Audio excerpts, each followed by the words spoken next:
On est non-binaire, on se laisse trop marcher sous les pieds. C'est-à-dire qu'on se laisse marcher sous les pieds, on se laisse marcher sous les pieds en disant «Oh, c'est normal, il faut qu'on se laisse marcher sous les pieds des gens». Et ça, c'est quelque chose que très souvent les non-binaires se laissent marcher sous les pieds. Et en fait, c'est ça souvent le problème, c'est qu'on est tolérant, on est trop gentil. Beaucoup de non-binaires et de jeux de fruits, on est trop gentil. On n'est pas assez attaquant, pas assez pas assez défensif. Donc finalement, souvent on se laisse marcher sur les pieds et souvent on se laisse marcher sur les pieds et on se dit on va marcher sur les pieds des gens et les gens ont le droit de marcher sur notre pied en fait. Et on se laisse beaucoup trop faire et c'est justement ça le problème des non-binaires et des jeux de fluides, c'est qu'on se laisse beaucoup trop faire par les gens.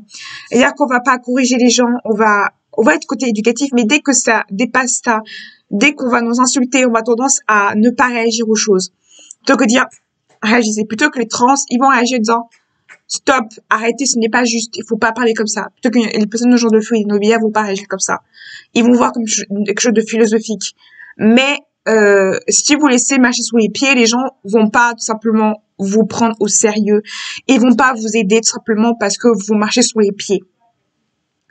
Et aussi, ce que je vous dis pour les non-binaires et les jeunes de fluides, c'est tout simplement, il faut faire une transition sociale, parce que la transition sociale peut vachement vous aider. Quand vous faites pas de transition sociale, vous allez voir que vous aurez beaucoup des soucis et de problèmes dans la transition sociale.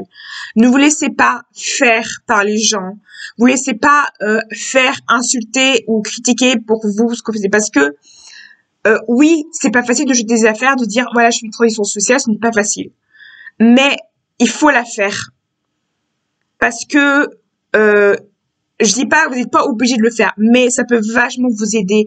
Quand vous faites une transition, ça peut vachement vous aider de faire une transition sociale, et des transitions sociales, et réussir avec une transition sociale, parce que finalement, ça peut vous aider de faire une transition sociale, et ça peut vachement vous aider.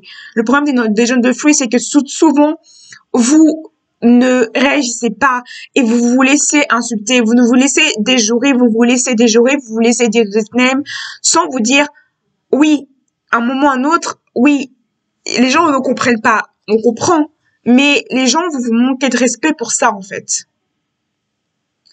Peut-être être dur c'est bien, mais les gens se laissent trop marcher sous les pieds et c'est justement ça le problème.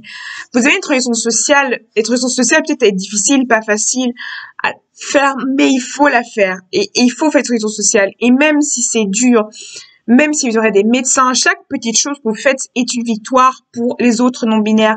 Et un exemple pour les autres non-binaires qui n'ont pas forcément l'occasion de le faire. Et disez-vous que simplement que, oui, un genre de fruit qu'il faut faire. Donc, vous laissez pas faire, juste parce que c'est pas parce que vous êtes jeu de fruit et que vous vous maquillez ou que vous êtes exagérément maquillé ou la couleur que ça fait partie. Exprimez-vous dans votre corps. Exprimez ce que vous ressentez dans vos habits. En fait, ce que je vous conseille, c'est de exprimer ce que vous ressentez dans vos habits. Si vous êtes quelqu'un de dark, exprimez dans vos habits ce que vous ressentez. En fait, ce qu'il faut, c'est exprimer ce que vous ressentez à l'intérieur de vous-même pour qu'à l'extérieur ce soit mis. Il faut que vous, à l'intérieur et l'extérieur, ce soit exprimé. Parce que sinon, vous allez voir que vous avez un énorme décalage entre ce que vous dites et ce que vous faites. Et oui, c'est compliqué de le faire. Oui, ce n'est pas facile, ce n'est pas easy. Mais cette relation sociale va vous aider à vous développer et va essayer de vous développer parce qu'il faut vous développer. Vous êtes non-binaire, vous êtes jeune de fluide, il faut vous développer parce que le développement est hyper important de le faire. Il faut pas vous laisser faire par des gens qui sont malveillants, des gens qui vous croient tout simplement. Après, je sais que certains jeunes de fluides ont des craintes, des angoisses, des inquiétudes et ont peur des gens et ont peur généralement des personnes. Mais ce que je vous conseille, c'est de ne pas vous laisser faire. Vous laissez pas faire par les gens. Parce que les gens vont forcément vous marcher dessus. Forcément vous faire du mal. Certains, je ne sais pas toutes les personnes, mais certains vont vous faire du mal, en fait. Et malheureusement, c'est le cas. Assumez votre corps changeant.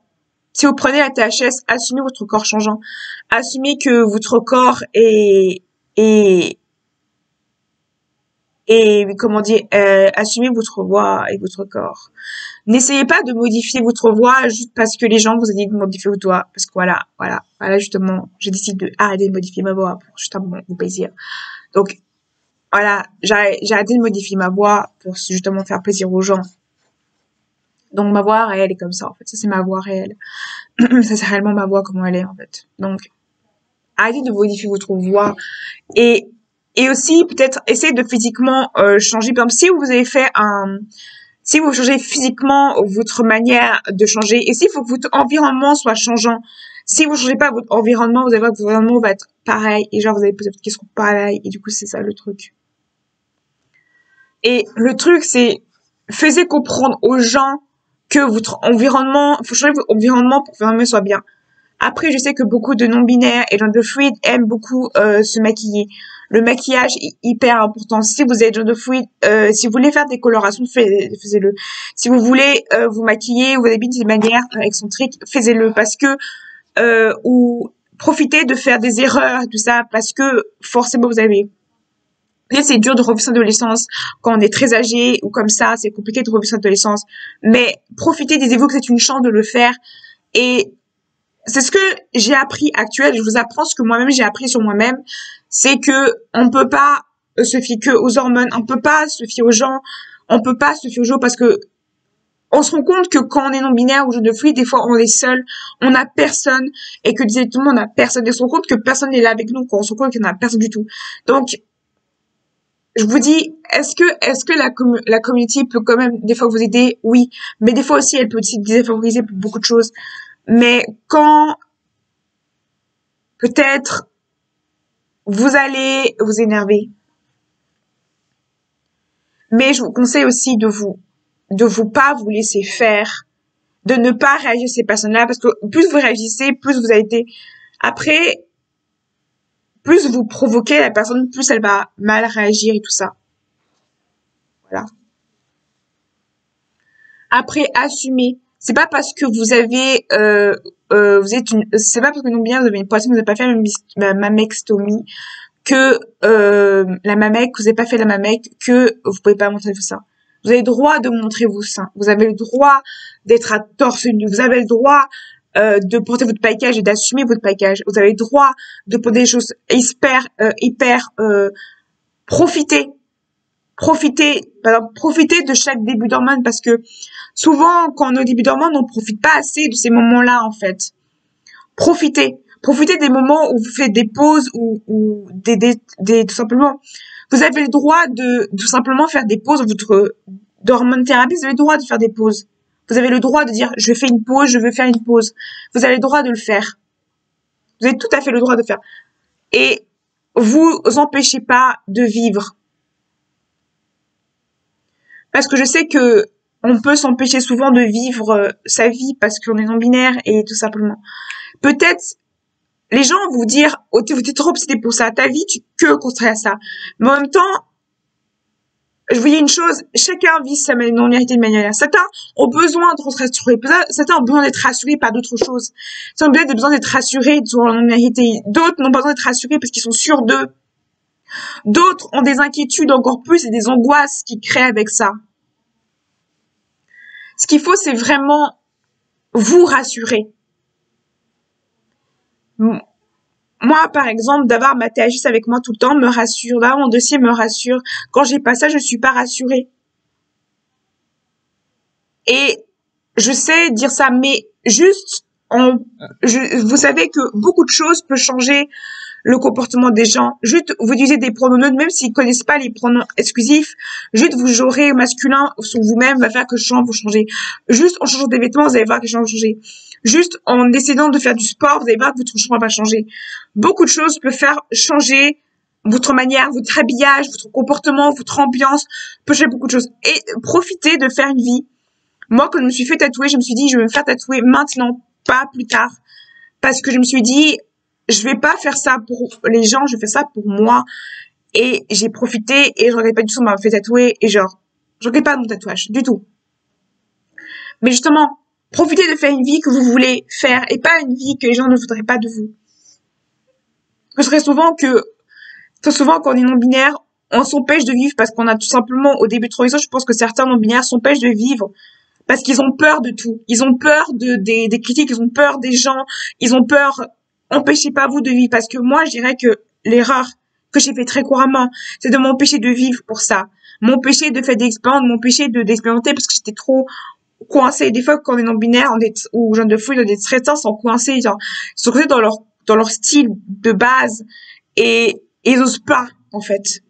Ils osent pas changer. Il n'y a pas d'âge pour une non-binaire, il n'y a pas d'âge réellement pour une non-binaire échanger de style ou de look. Et des fois aussi, on peut revenir, ça peut arriver aussi qu'on peut revenir au style d'adolescent. Euh, on peut revenir à ce style originel, en fait. En fait, quand on est non-binaire, des fois, on peut revenir au style où on est de fluide. On peut revenir au style où on est. Mais le problème, c'est que la pression sociale, il faut pas se laisser abattre par la pression sociale des gens. Le problème des non-binaires, c'est que très souvent, on est influencé, ou jeune de feu, on est influencé par la pression sociale. Il faut pas être influencé par ça. Peut-être vous êtes jeune de fluide et voilà. Et je sais que beaucoup de gens envient d'autres personnes qui transitionnent parce que vous enviez ça. Vous enviez leur tradition. Vous enviez leur tradition. Vous enviez la tradition des autres. Et c'est normal au début de transition. Et c'est normal pour la transition de envier les autres. Parce que, dans une transition, vous allez envier les autres. Vous allez envier ce que vous allez envier les personnes non binaires. Vous allez envier les personnes. Et ça, c'est très courant. On peut le vivre. L'enviant, envier les gens. Sur le fait. Et peut-être les gens vont dire, oui, mais t'affiches ta non-binarité sur... Vous savez que les réseaux sociaux, moi je dis personnellement, quand j'avais pas les réseaux sociaux, les gens me juraient au féminin. Ils me disaient, ah, elle est contente. Et dès qu'ils me voient mon Instagram, ils disent, elle est non-binaire. C'est vrai qu'elle est non-binaire, du coup, elle a les pronoms neutres. Et du coup, finalement, on peut la jouer correctement. Et genre, c'est genre, c'est genre, quand tu genres quelqu'un, c'est plus facile de voir sur les réseaux sociaux. Et je veux dire que, à l'époque où j'utilisais beaucoup les trucs inclusifs et que je jurais beaucoup les trucs inclusifs, j'ai commencé à avoir des gens qui m'ont commencé à me jurer. Les gens ont commencé, j'ai insisté, et peut-être que j'ai insisté pour qu'ils m'appellent pas mon dénom mais mon vrai prénom. Ils ont commencé à me appeler mon vrai prénom et appeler mon vrai prénom et pas le prénom que je voulais pas. Et genre, parce que finalement, j'ai réussi à faire comprendre aux gens quel était mon vrai prénom. Et finalement, les gens, finalement, ils comprennent que je simplement. Et quand j'explique aux médecins et que j'insiste aux médecins, les médecins me genrent au féminin masculin. Et finalement, ils ont compris, finalement, ce que genre masculin féminin. Et je dirais qu'il faut insister. Il faut insister. Peut-être c'est compliqué, pas simple, mais il faut insister. Il faut insister et il faut insister. Parce que insister sur ça est très important. Mais quand on n'insiste pas sur ça, ça peut créer beaucoup de problèmes. Après, moi, ce que je conseille, c'est directement dire je suis non-binaire à ouais, je suis non-binaire, genre non-binaire, oui.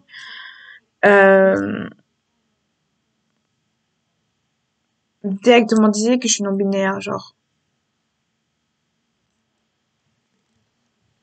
Moi, je dirais que les gens, quand ils voient dans ma page, ça m'a aidé à être plus crédible à des moments où les gens doutaient de moi.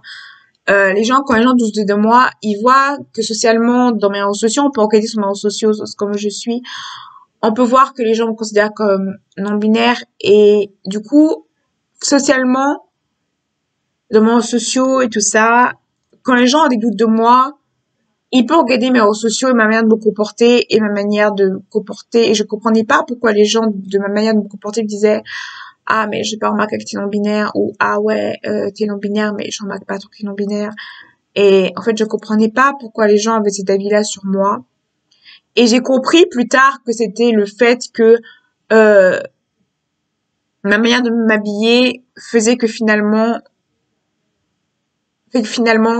les gens ne voyaient pas moi et voyaient la personne que j'étais avant. Et ça, c'est quelque chose que ça fait très mal de dire ça. Et du coup, finalement, j'ai remarqué que par exemple, maintenant les gens voient comment je suis habillée. Du coup, les gens remarquent comment je suis habillée. Ils me genre plus masculin. Finalement, les gens voient comment je suis habillée et ils me genre plus du tout. Et je dirais que le problème que j'avais très souvent, c'est que je pense que les doutes sur moi et du fait de ma manière de m'habiller, des pronoms que j'utilise, de comment je me genre personnellement, qui finalement ça influe sur les autres et finalement les gens vont forcément me genrer au féminin plutôt que au masculin ou même au neutre très souvent. Et je pense que c'est très souvent aussi où j'ai tendance à pas utiliser ma voix grave. Même si j'ai fait de l'orthophonie moi-même, j'ai tendance à utiliser une voix très aiguë plutôt que grave. Et je pense que ça a été aussi une des erreurs parce que très souvent on a tendance à cacher sa voix en fait. Euh, du coup, j'ai tout simplement tendance à j'aurais dû. Et je pense que c'était mon plus grande erreur, ça a été ça, je pense. Mon erreur, je pense que mon erreur a été de pas me rendre compte. Et en plus, on me l'avait dit. On me l'avait dit que, on me l'avait dit. On me l'avait dit que ma manière de me genrer, que ma manière de me genrer, ma manière de me genrer et m'habiller peut créer un conflit, peut créer pas un conflit, mais peut créer une confusion vers les gens. Et maintenant, j'ai remarqué que finalement, j'ai changé mon habillage, j'ai changé ma manière de m'habiller, j'ai changé ma manière de m'habiller et j'ai vu que les gens me genrent masculin. Ils me disent plus elle est là, elles me disent il est là, elle est là. Ils me genrent aux deux en fait. Et ça m'arrive des situations où on peut m'appeler monsieur et on m'appelle au féminin en fait. Et du coup, finalement, c'est le genre de situation où carrément les gens me genrent au neutre aussi. Donc finalement, ils me genrent aux deux en fait. Et finalement, euh, aussi ce côté-là où j'ai fait l'erreur, c'est finalement, je m'appelais pas moi-même mon prénom, j'appelais toujours le dead name que j'utilisais. Et je pense que c'est une énorme erreur qu'on peut faire. Et je pense que finalement, le fait de changer mon habillage, le fait à une période j'ai changé de corps, que j'essaie de changer, d'améliorer mon corps pour que mon corps soit meilleur. Finalement, ça fait que finalement les gens ont plus le même avis sur moi, ont plus le même avis et comportement sur moi. Et je pense que ça a été, c'est justement ça, je pense, qui a fait que ça a changé les choses. Euh,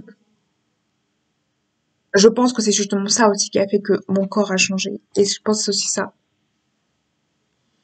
Donc finalement, j'ai extrêmement appris du fait que euh, ma voix, on a tendance au début de cette audition ne pas faire d'efforts sur sa voix. On a tendance à garder sa voix d'avant et genre à pas parler et de prendre l'habitude de parler grave. Et j'ai fait l'erreur de ne pas parler grave. Et je pense que c'est mon énorme erreur. C'est que dès la première semaine d'hormones, j'ai fait l'orthophonie. J'ai déjà fait l'autophonie dès la première saison d'hormones, mais je pense que j'ai pas intensifié les séances d'autophonie. Je n'ai pas intensifié d'autophonie qu'il fallait faire. Et j'ai pas intensifié l'autophonie. J'ai décidé de ne pas intensifier. Et je comprenais pas où venaient en fait mes douleurs de gorge. Parce que je disais, mais pourquoi j'ai mal à la gorge constamment? C'est parce que j'utilise ma voix qui est non hormonée, j'utilise ma voix, une voix aiguë qui n'est pas la mienne en fait. Et le fait d'utiliser une voix me fait mal à la gorge en fait, parce que finalement j'utilise une voix qui n'est pas bien pour moi. Je dirais tout simplement que si on me demande pourquoi je fais ces vidéos-là, c'est parce que moi-même ça m'aide en fait. Ces moments où j'étais déprimée, ces vidéos-là m'ont vachement aidé à finalement me revoir au début et m'aider à évoluer parce que finalement apprendre et visibiliser la non-binarité fait finalement le but, je fais pas ça pour moi, je fais pas ça pour être célèbre, je fais ça pour visibiliser les non-binaires, pour visibiliser la non-binarité, visibiliser les gens de fluide et agenre. Je fais ça pour ça. Je fais ça aussi pour moi parce que finalement ça m'aide dans ma position d'avoir mon propre témoignage et une analyse de moi-même. Il y aura beaucoup de moments où j'ai changé d'avis, il y a beaucoup de choses que j'ai changé d'avis, il y a beaucoup de choses que j'ai changé d'avis Il y a énormément de choses que je veux d'avis. Il y a beaucoup de choses que j'ai changé d'avis, que j'ai changé complètement d'avis. Ici, on peut voir dans mes évolutions de vidéos. Euh, et je pense que finalement, dans nos transitions, j'ai toujours un peu d'avis.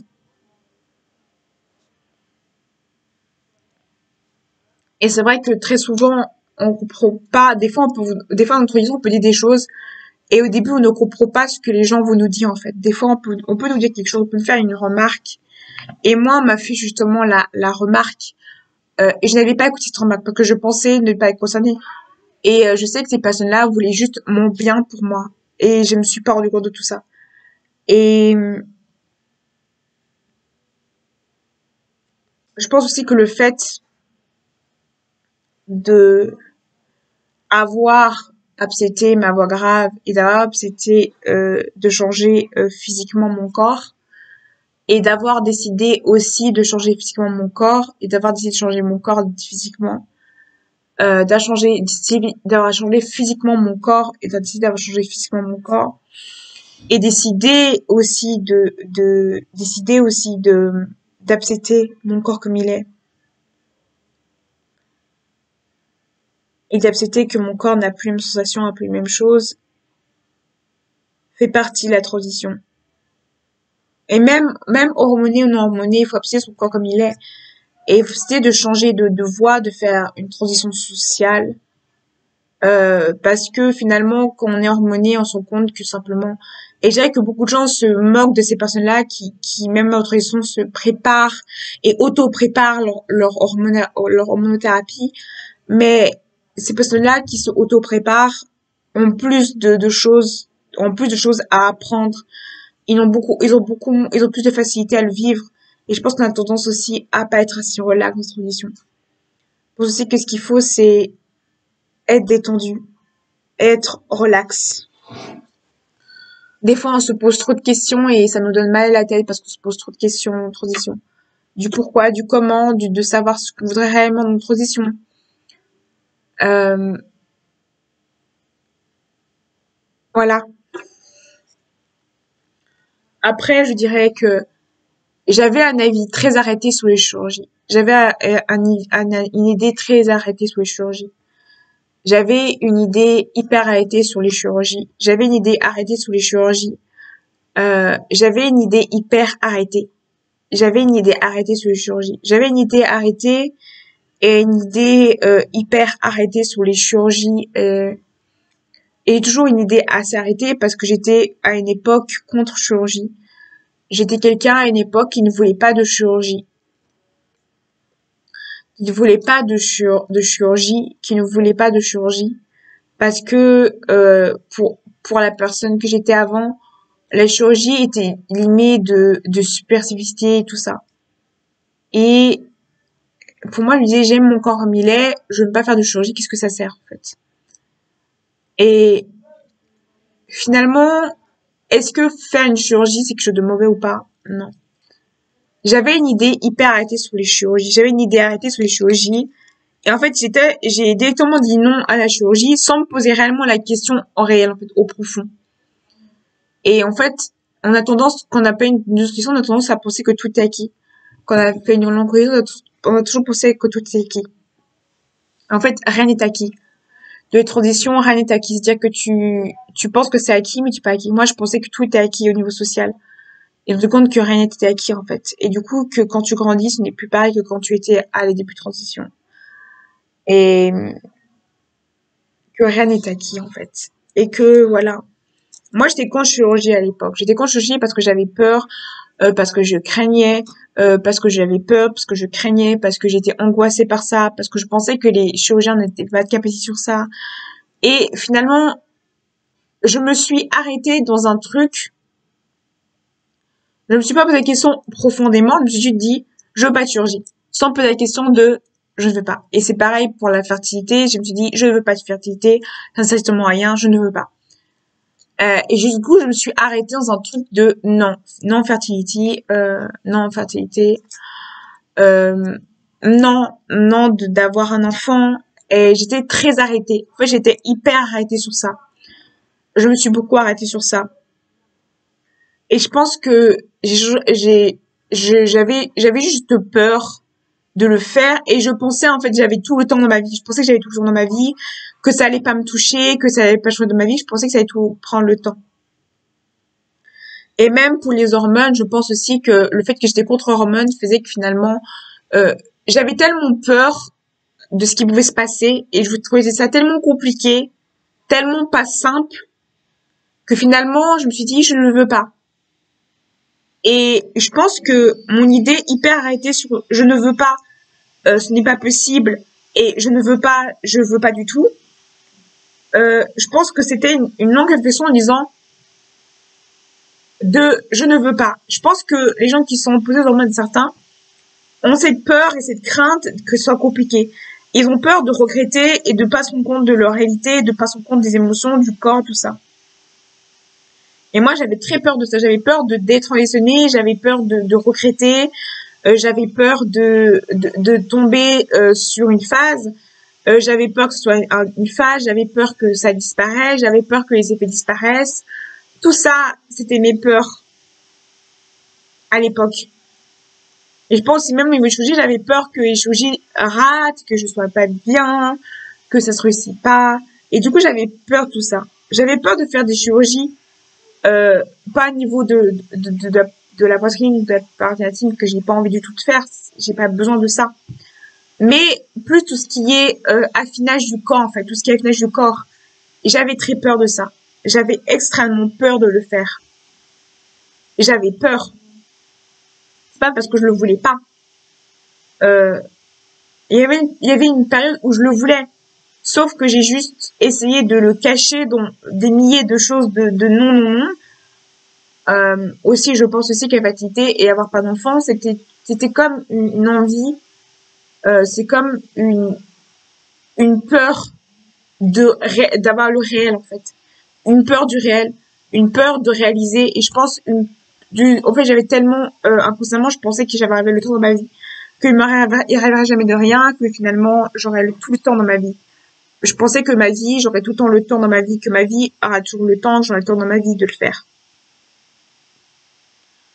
Je pensais que toute ma vie, j'aurais le temps, que vu à mon âge, en fait, je me disais à mon âge, j'aurais le temps de faire tout, j'aurais le temps de le faire, j'aurais le temps d'avoir un enfant. Et je me suis rendu compte que non. Je pense que j'ai eu des déclic le moment où où j'ai failli, je pense que j'ai fait des clics quand je suis partie, en fait. Quand j'ai voyagé, j'ai compris des clics que finalement, la vie est hyper courte. Que la vie est courte et qu'il faut vraiment profiter de la vie le maximum possible. Donc je pense que c'est là au moment où j'ai des clics en me disant, oh là, euh, fais-le maintenant. Fais-le maintenant. Fais pas ça plus tard parce que tu vas le regretter. Je me dis, si je fais ça plus tard, je vais regretter ce que j'ai fait. Je vais regretter d'avoir eu, de ne pas avoir eu d'enfant. D'après les hormones, de n'a pas eu d'enfant. Je me regrettais et j'avais peur en fait d'être parent et d'être non binaire et d'être hormonée. Je me suis dit comment mon enfant va gérer, comment je vais être avec un enfant. Et j'ai compris que tu peux être non binaire, trans et avoir un enfant et le porter et le vivre très bien. Peut-être c'est pas facile, peut-être c'est dur de le faire. Mais si on me demande de porter un enfant, donc si on me demande de porter un enfant, je le ferai. Je porterai cet enfant. Si on me demande est-ce que je vais regretter si je trouve une chirurgie, bien sûr, si je trouve un chirurgien, là, également, euh, est-ce que je regretterai mon opération? Je pense pas. Parce que finalement, je pense que je vais pas regretter d'avoir changé la forme de mon corps pour une forme beaucoup plus androgyne. Je pense pas que je vais regretter. Et ce que j'avais pas aussi, c'est le remboursement de me faire rembourser ou pas. Je pense pas que le changement de la silhouette va me regretter, en fait. Je pense pas que je vais réellement regretter le changement de la silhouette. Je pense pas que je vais vraiment regretter, avoir regret, parce que je pense pas que je vais regretter réellement. Je n'ai pas regretté. Je pense pas que je vais regretter ça. Euh, Vraiment, je ne pense pas. Et est-ce que je regrette d'avoir pris pendant un mois mes hormones et avoir repris d'autres hormones et peut-être de rechanger des hormones. Est-ce que je regrette tout ça? Pas du tout. Je n'ai aucun regret.